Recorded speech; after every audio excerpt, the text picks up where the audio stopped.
ఇవాళ మూడో రోజు అసెంబ్లీ సమావేశాలు జరగనున్నాయి. ఉదయం 11:30కు సభ ప్రారంభం కానుంది. ఉభయ సభలను ఉద్దేశించి గవర్నర్ తమిళిసై సౌందరరాజన్ ప్రసంగించనున్నారు. గవర్నర్ ప్రసంగంలో ప్రభుత్వం ఏ అంశాలను చేర్చిందన్న దానిపై ఉత్కంఠ నెలకొంది. కాంగ్రెస్ ప్రభుత్వం ఏర్పాటైన తర్వాత మొదటిసారి సభలో ప్రసంగిస్తున్నారు గవర్నర్. ఇక సభ వాయిదా తర్వాత బీఏసీ సమావేశం జరగనుంది. అసెంబ్లీ సమావేశాలు ఎన్ని రోజులు నడపాలన్న దానిపై బీఏసీ సమావేశంలో నిర్ణయం తీసుకోనున్నారు. ఇవాళ మూడో రోజు అసెంబ్లీ సమావేశాలు జరగనున్నాయి. ఉదయం 11:30కు సభ ప్రారంభం కానుంది. ఉదయ సభలను ఉద్దేశించి గవర్నర్ తమిళిసై సౌందరరాజన్ ప్రసంగించనున్నారు. గవర్నర్ ప్రసంగంలో ప్రభుత్వం ఏ అంశాలను చేర్చిందన్న దానిపై ఉత్కంఠ నెలకొంది. కాంగ్రెస్ ప్రభుత్వం ఏర్పాటైన తర్వాత మొదటిసారి సభలో ప్రసంగించనున్నారు గవర్నర్. ఇక సభ వాయిదా తర్వాత బీఏసీ సమావేశం జరగనుంది. అసెంబ్లీ సమావేశాలు ఎన్ని రోజులు నడపాలన్న దానిపై బీఏసీ సమావేశంలో నిర్ణయం తీసుకోనున్నారు. ఇవాళ మూడో రోజు అసెంబ్లీ సమావేశాలు జరగనున్నాయి. ఉదయం 11:30కు సభ ప్రారంభం కానుంది. ఉభయ సభలను ఉద్దేశించి గవర్నర్ తమిళిసై సౌందరరాజన్ ప్రసంగించనున్నారు. గవర్నర్ ప్రసంగంలో ప్రభుత్వం ఏ అంశాలను చేర్చిందన్న దానిపై ఉత్కంఠ నెలకొంది. కాంగ్రెస్ ప్రభుత్వం ఏర్పాటైన తర్వాత మొదటిసారి సభలో ప్రసంగించనున్నారు గవర్నర్.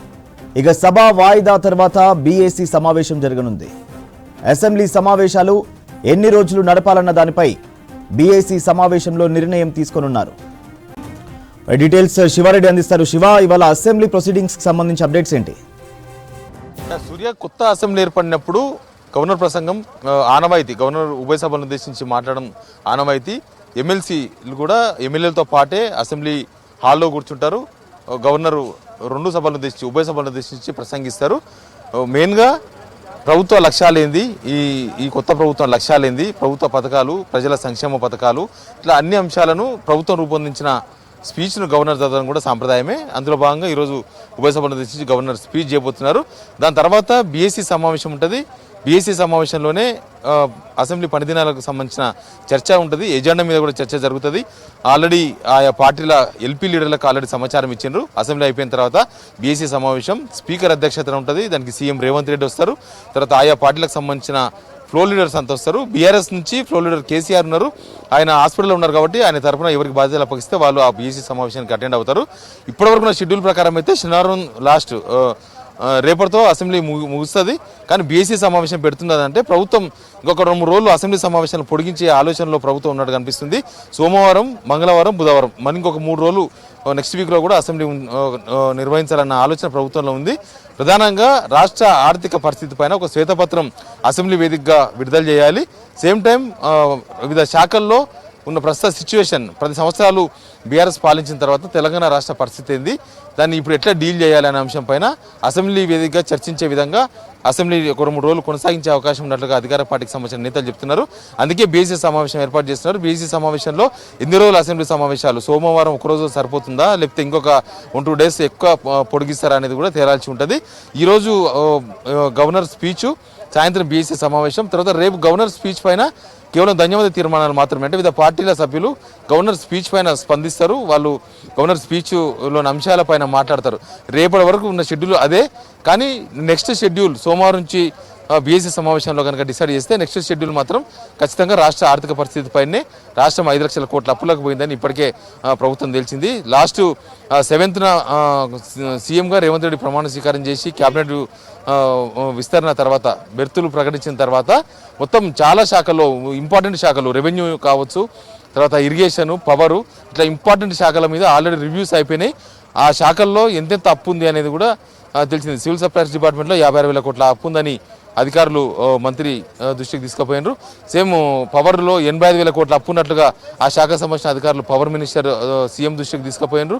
సేమ్ ఇట్లే వివిధ శాఖల్లో ఉన్న అప్పుల పైన ఏ శాఖలో ఎంత అప్పు ఉంది, దేనికోసం అప్పు చేయాల్సి వచ్చింది, ఇప్పుడున్న సిచ్యువేషన్లో ఆ శాఖలో ఉన్న పరిస్థితి ఏంది, ఇవన్నీ కూడా మొత్తం ఒక శ్వేతపత్రం ప్రభుత్వం ప్రజల ముందు ఉంచాలి, ప్రజలకు చెప్పాలి రాష్ట్ర ఆర్థిక పరిస్థితి మీద. ఎందుకంటే నెక్స్ట్ స్కీమ్స్ చాలా ఉన్నాయి. 6 గ్యారంటీలు 100 రోజులు అమలు చేయాల్సిన అవసరం ఉంటుంది. ఈ హామీలు అన్ని ఉన్నాయి ముందు. కాబట్టి ముందు రాష్ట్ర ఆర్థిక పరిస్థితిని జనాలకు వివరించాలనే ప్లాన్లో, యోచనలో ప్రభుత్వం ఉంది. అందుకే బీఏసీ సమావేశం పెట్టి కొంత ఒక 2-3 రోజులు ఎక్స్టెండ్ చేసి అసెంబ్లీని రాష్ట్ర ఆర్థిక పరిస్థితి పైన చర్చించాలి. గత ప్రభుత్వం ఏం చేసింది, ఇప్పుడు ప్రభుత్వం ఏం చేయాలి, ఇప్పుడు ఎలాంటి సిచ్యువేషన్లో ప్రభుత్వం ఉంది, రాష్ట్ర ఆర్థిక పరిస్థితి ఎలాంటి సిచ్యువేషన్లో ఉంది, ఖజానాలో ఎన్ని పైసలు ఉన్నాయి, ఇట్లాంటి అన్ని అంశాలను కూడా ప్రభుత్వం అసెంబ్లీ వేదికగా ప్రజలకు వివరించాలనుకుంటుంది. అందులో భాగంగానే 2-3 రోజులు పొడిగించాలనుకుంటున్నారు. ఇక గవర్నర్ ప్రసంగం అంటే ఎప్పుడైనా సరే ప్రతిపక్షాలు విమర్శిస్తూ ఉంటాయి, లేకపోతే గవర్నర్ ప్రసంగంలో ఏదైనా వాళ్ళకు సరిపడని ఇష్యూ ఉంటే బైకాట్ చేయడమో లేకపోతే వాకౌట్ చేయడమో, అక్కడనే గవర్నర్ ప్రసంగ ప్రతులను చించేయడం, ఇట్లాంటివి చాలాసార్లు చేస్తూ ఉంటారు. కానీ ఈసారి ఫస్ట్ ప్రభుత్వం వచ్చిన తర్వాత జరుగుతున్న గవర్నర్ ప్రసంగం కాబట్టి ప్రతిపక్షాలు కొద్దిగా సమయంతో ఉండే అవకాశం ఉంది. బీజేపీకి సంబంధించిన ఎమ్మెల్యేలు కిషన్ రెడ్డి, బీజేపీ రాష్ట్ర అధ్యక్షుడు కిషన్ రెడ్డితో పార్టీ ఆఫీసులో సమావేశం కాబోతున్నారు. వాళ్ళు ఈరోజు గవర్నర్ ప్రసంగం టైంలో ఎట్లా స్పందించాలి, దీంతోపాటు ఇంకా 2-3 రోజులు కనుక ప్రభుత్వం ఎక్స్టెండ్ చేస్తే బీజేపీ స్టాండ్ ఎట్లా ఉండాలి, ఏ అంశాల మీద ఎట్లా రెస్పాండ్ కావాలి, ఈ అన్ని అంశాలకు సంబంధించి బీజేపీ వాళ్ళు అక్కడ మాట్లాడుకుంటున్నారు. బీఆర్ఎస్ ఎల్పీ నేతలు కూడా, బీఆర్ఎస్ ఎమ్మెల్సీలు ఎమ్మెల్యేలను కూడా ఎల్పీ ఆఫీస్కు 11 గంటల రావాలని ఆల్రెడీ సమాచారం ఇచ్చిండ్రు. కేటీఆర్ వాళ్ళకు దిశానిర్దేశం చేయబోతున్నారు. ఒకవేళ గత ప్రభుత్వం పైన గవర్నర్ స్పీచ్లో ఉన్న కామెంట్ ఉంటే ఎట్లా స్పందించాలి, ఆల్మోస్ట్ ఉండదు అట్లాంటి కామెంట్స్. ఒకవేళ ప్రభుత్వం కావాల్సి పెడితే అట్లాంటి స్టేట్మెంట్స్ ఉంటే బీఆర్ఎస్ ఎట్లా స్పందించాలనే అంశం పైన క్లారిటీ ఇవ్వబోతున్నారు కేటీఆర్. దీంతోపాటు అసెంబ్లీ వ్యవహారాల మీద అసెంబ్లీలో ఈ శ్వేతపత్రం విడుదల చేయాలి, లేకపోతే సీఎం రేవంత్ ఒక పవర్ పాయింట్ ప్రజెంటేషన్ ఇస్తారు ఆర్థిక పరిస్థితి మీద, ఇట్లాంటి చర్చ ఉంది. కాబట్టి ఒకవేళ అట్లాంటి సిచ్యువేషన్లో బీఆర్ఎస్ ఎట్లా స్పందించాలి, బీఆర్ఎస్ కౌంటర్స్ ఎట్లా ఉండాలి, ఈ అన్ని అంశాలకు సంబంధించి ఎమ్మెల్యేలకు ఎమ్మెల్సీలకు కేటీఆర్ దిశానిర్దేశం చేయబోతున్నారు. నిజానికైతే బీఆర్ఎస్ ఎల్పీ లీడర్గా కేసీఆర్ వాళ్ళకి చెప్పాల్సి ఉంటుంది. కానీ ఆయన కూడా 8 రోజుల నుంచి హాస్పిటల్లో ఉన్నారు. కాబట్టి ఎమ్మెల్యేలతో ఎమ్మెల్సీలతో సమావేశం పెట్టలేదు. నిజానికి 9వ తేదీన వాళ్ళ సమావేశం ఉండే, ఆ సమావేశం కాలేదు. కాబట్టి ఇప్పుడు ఎమ్మెల్యేలకు ఎమ్మెల్సీలకు కేటీఆర్ బాధ్యుడుగా, బీఆర్ఎస్ వర్కింగ్ ప్రెసిడెంట్గా ప్లస్ కేసీఆర్ ఇచ్చిన ఇన్ఛార్జ్గా కేటీఆర్ వాళ్ళకు దిశానిర్దేశం చేయబోతున్నారు. అసెంబ్లీలో ఎట్లా వ్యవహరించాలి, అసెంబ్లీలో గత ప్రభుత్వం చేసిన వ్యవహారం మీద ప్రభుత్వం కనుక ఏమన్నా పాయింట్అవుట్ చేస్తే దాన్ని ఎట్లా రెస్పాండ్ కావాలన్న అంశం పైన ఎమ్మెల్యేలకు ఎమ్మెల్సీలకు కూడా దిశానిర్దేశం చేయబోతున్నారు. ఎనివే ముందు గవర్నర్ ప్రసంగం ఎట్లా ఉంటుందని చాలా ఇంట్రెస్ట్. ఈ అసెంబ్లీలో మొట్టమొదటి స్పీచ్ గవర్నర్ స్పీచ్ కాబట్టి కేవలం ప్రభుత్వ పథకాల వరకు మాత్రమే లిమిట్ అవుతారా, లేకపోతే 10 ఏళ్ల బీఆర్ఎస్ పాలనకు సంబంధించిన అంశాలు కూడా గవర్నర్ ప్రసంగాలు ఉంటాయా అనే ఆసక్తి అయితే నెలకొంది. బట్ బీఆర్ఎస్ బీజేపీ అయితే అసెంబ్లీలో వ్యవహరించాల్సిన తీరు అంశాలపైన అయితే వాళ్ళు కూడా ప్రిపేర్ అవుతున్నారు. 11:30కు అసెంబ్లీ ఈరోజు స్టార్ట్ కాబోతుంది.